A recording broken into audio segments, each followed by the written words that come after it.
Ești superbă ca de obicei. Și Crăciun fericit. Mulțumim mult de tot. Ai pregătit piesa asta specială pentru noi. N-am vrut să stau aici. Exact, am stat vis-a-vis acolo și așa ascultam cu mare drag. E frumos să sărbătorim nașterea Domnului, nu? Așa este. E cea mai frumoasă sărbătoare. Păi de mama mea. Să trăiți. Domnul Gazi. Nu eu, nu.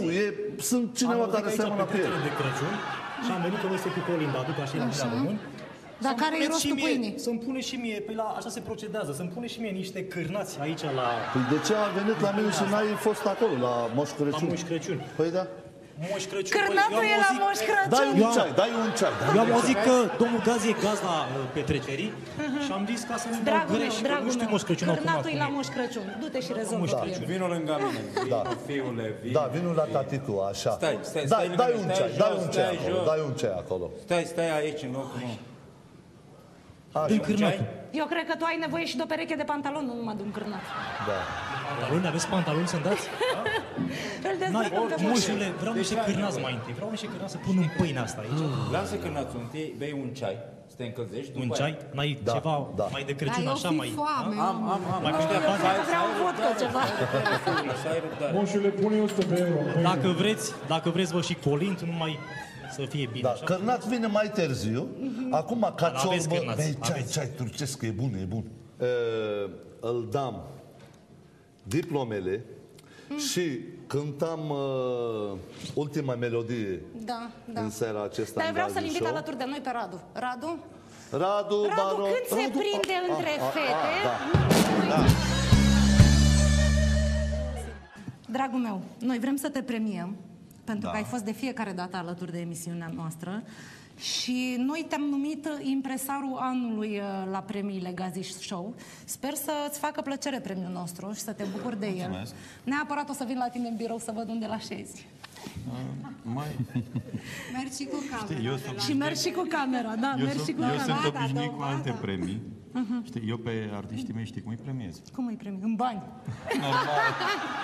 Asta e premiul meu preferat. Da. Și pentru că... Claudia, voce sexy etno. Așa, Claudia, fraților, deci s-a dus să semneze o diplomă și chiar și pe aia a scris de sexy. Arăte, să nu zice lumea că a dat ceva așa gol, știi? Ăsta-i Gazi, fraților, ăsta-i Gazi. Așa? Draga mea, îți place vocea sexy etno? Pentru duetul care a fost între mine și... Nu neapărat pentru duet, Gazi, te rog frumos. Ascultă-mă, am început așa, dar merg mai departe. Pentru duet, pentru prietenii și pentru tot, de la Simona Florescu. Mulțumesc frumos. Prietena noastră de suflet. Dragă, scumpa, și mulțumesc din suflet. Mulțumesc și Claudia, se pup și pe mine, să nu fii gelos, așa. Mulțumim. Doamnelor și domnilor, mulțumesc din suflet, ați fost alături de noi alături de voi. Gazi Show în seara asta, cred că a făcut o distracție maximum. O să ne vedem săptămâna viitoare cu mare surpriză și totuși așa, cu distracție, cu teatru și cu muzica frumos. Acum închidem emisiunea Gazi Show cu duetul anului care a fost tot acolo pe acolo cu Simona Florescu. Eu nu vă las să cântați. Ce? Eu nu vă las să cântați. Ce? Nu vă las să cântați. Sunt invidioasă, sunt rea. Simona, tu știi că eu te iubesc. Dar din păcate, Gazi uită de fiecare dată că mai sunt și eu aici și că trebuie să mulțumesc gazdei noastre, Gazi. Da, aoleu. Numai probleme facem eu. O mare pe mine, Dalia Bădoi este prietena noastră de suflet. Îi mulțumim din suflet că ne-a dat spațiul ăsta de filmare. Mulțumim Avantgarde Events.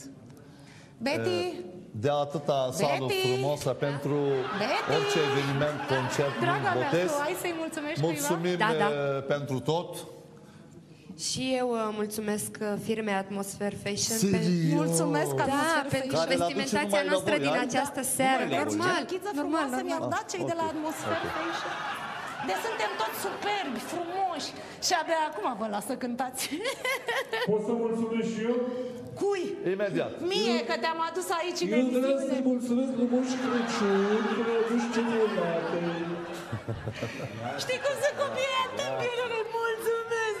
Mulțumesc, Mulțumim din suflet pentru invitația noastră, domnilor și domnilor. Cântăm acum, eu zic cu turca, Simona zice cum am pus nume, Telafi, adică cânt? Iubești. Exact. Hai să vă vedem cum iubiți voi și când iubiți voi. Tare, mulțumim, tare. la revedere. Mulțumim că ați fost alături de noi. Vă pupăm și vă iubim pe toți.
Saklı kalbim